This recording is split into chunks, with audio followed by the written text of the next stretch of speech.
Lalu saya sendiri itu adalah dosen sekolah teologi dengan konsentrasi pada sistematik teologi yang karenanya berurusan juga dengan masalah Alkitab itu masih asli ataukah sudah banyak pemalsuan. Itu bidang saya. Karena itu saya anggap kalau saya diminta menjadi saksi ahli melawan atau dalam kasus Yahya Walloni, saya kira itu cocok. Dan saya sangat suka hal itu.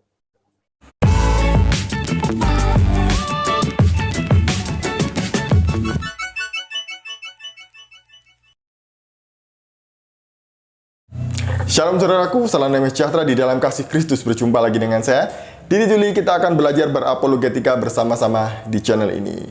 1 minggu yang lalu, Pak Pendeta Ezra Soru membuat pernyataan yang cukup mengagetkan.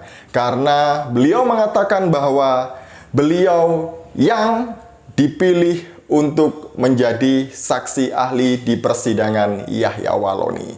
Nah, sebelumnya mari kita simak apa yang disampaikan oleh Pak Pendeta Ezra Soru berikut ini. Sebelumnya saya diminta menjadi saksi ahli dalam kasus Yahya ini. Dan saya kira kalau saya diminta menjadi saksi ahli, ya mungkin cocok. Dan saya senang. Mengapa saya anggap cocok dan senang?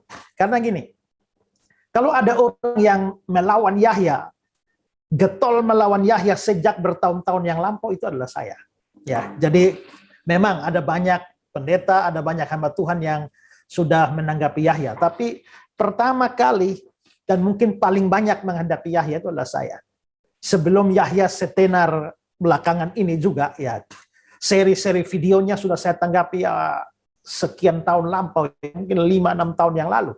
Ya, bahkan saya dengan Yahya ini berulang kali dijadwalkan untuk bertemu di dalam debat, tapi ya selalu saja batal. Dan terakhir yang berapa tahun yang lalu yang heboh cukup besar, bahkan mau debat secara besar-besaran, sayangnya sudah dijadwalkan tetapi dibatalkan oleh pihak keamanan. Juga fasilitasi selanjutnya dari lembaga Islam Abdullah Wasi'an Foundation itu gagal juga karena Yahya tidak bersedia. Ya. Lalu juga karena Yahya sering mengaku berkuar-kuar bahwa dialah pendiri yayasan atau Universitas Kristen di Papua, Indonesia di Papua, juga mantan pendeta gereja Kristen Papua, yang membongkar semua kebohongannya, penipuan itu adalah saya. Karena saya langsung turun ke Papua. Saya langsung mendatangi Universitas Kristen Papua di Sorong sana, bertemu dengan semua pemimpin yayasan maupun juga sivitas akademika di sana, membuka semua dokumen-dokumen pendirian yayasan maupun juga universitas sejak dari awal, dan memang tidak ada nama Yahya dan mereka tidak mengenal Yahya sama sekali. Ya, Yahya itu punya satu sekolah teologi yang ilegal, yang dia jual, ya, yang dia jual lalu dibeli. Lalu setelah itu mau dilanjutkan, ternyata surat itu ilegal, jadi tidak bisa. Akhirnya ya sudah dianggap rugi. Lalu setelah itu orang yang membeli itu lalu mendirikan Universitas Kristen Papua itu. Lalu oleh Yahya diklaim bahwa Universitas Kristen Papua itu dialah pendirinya. Itu omong kosong banyak. Dan sayalah yang membongkar kebohongan dan penipuan dia itu. Juga saya pergi ke kantor klasis atau sinode waktu itu ya, di Sorong, gereja Kristen Papua, dan mewawancara dan semua dokumen di sana itu acara resmi dengan semua petinggi-petinggi di sana, dan dibukalah bahwa memang Yahya tidak pernah menjadi pendeta gereja Papua. Dia hanya pernah melamar, tapi karena diminta tunjukkan ijazah teologi tidak bisa tunjukkan, ya sudah ditolak. Ya, jadi kebohongan-kebohongan Yahya itu saya yang bongkar. Lalu saya sendiri itu adalah dosen sekolah teologi dengan konsentrasi pada sistematik teologi yang karenanya berurusan juga dengan masalah Alkitab itu masih asli ataukah sudah banyak pemalsuan. Itu bidang saya. Karena itu saya anggap kalau saya diminta menjadi saksi ahli melawan atau dalam kasus Yahya Walloni, saya kira itu cocok. Dan saya sangat suka hal itu.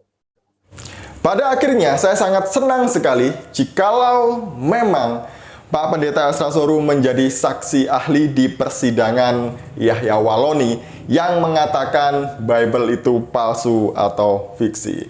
Ini akan menjadi sesuatu yang menarik karena sudah lama sekali Pak Pendeta Ezra Soru ini ingin bertemu Yahya Waloni. Beberapa waktu yang lalu, yang sudah sangat lama juga, mereka ini dijadwalkan bertemu dalam satu debat di Surabaya. Tapi lagi-lagi Yahya Waloni takut bertemu dengan Pendeta Ezra Soru. Meskipun dengan gayanya yang lantang menantang semua pendeta, hanya Pendeta Ezra Soru saja yang maju. Dia sudah ketakutan dan membatalkan debatnya.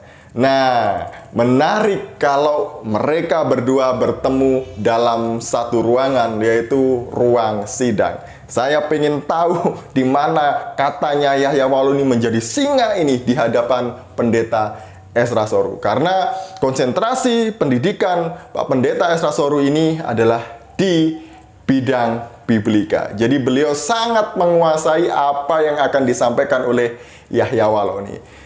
Saya nggak tahu juga ketika mendengar ini Yahya Waloni bagaimana ya perasaannya. Mungkin sedih, seneng, takut, mual, mulas.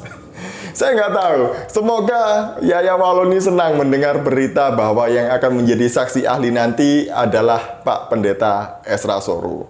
Karena ya itu tadi, Yahya Waloni sangat takut dengan Pendeta Ezra Soru. Karena Pendeta Ezra Soru inilah yang membongkar semua kebohongan-kebohongan yang dilakukan oleh Yahya Waloni. Katanya mantan rektor di Papua ternyata bohong.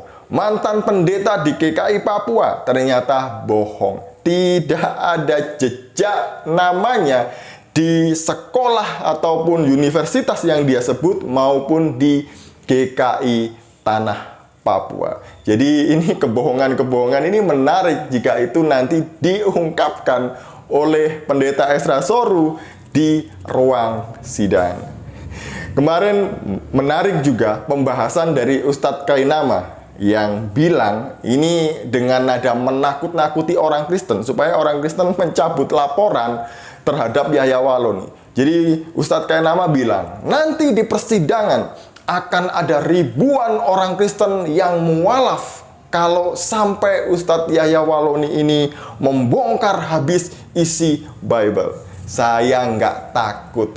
Silahkan itu dilakukan di dalam sidang. Saya mau tahu apa yang akan terjadi. Yahya Waloni yang keok mendekam di penjara atau umat Kristen yang kalah, yang akan banyak mualaf. Saya nggak yakin apa yang disampaikan oleh Ustadz Kainama. Nakut-nakuti aja dia. Karena ya tahulah kemampuan Ustadz Yahya Waloni dan semua kebohongan-kebohongannya. Nggak ada yang benar yang dia sampaikan itu.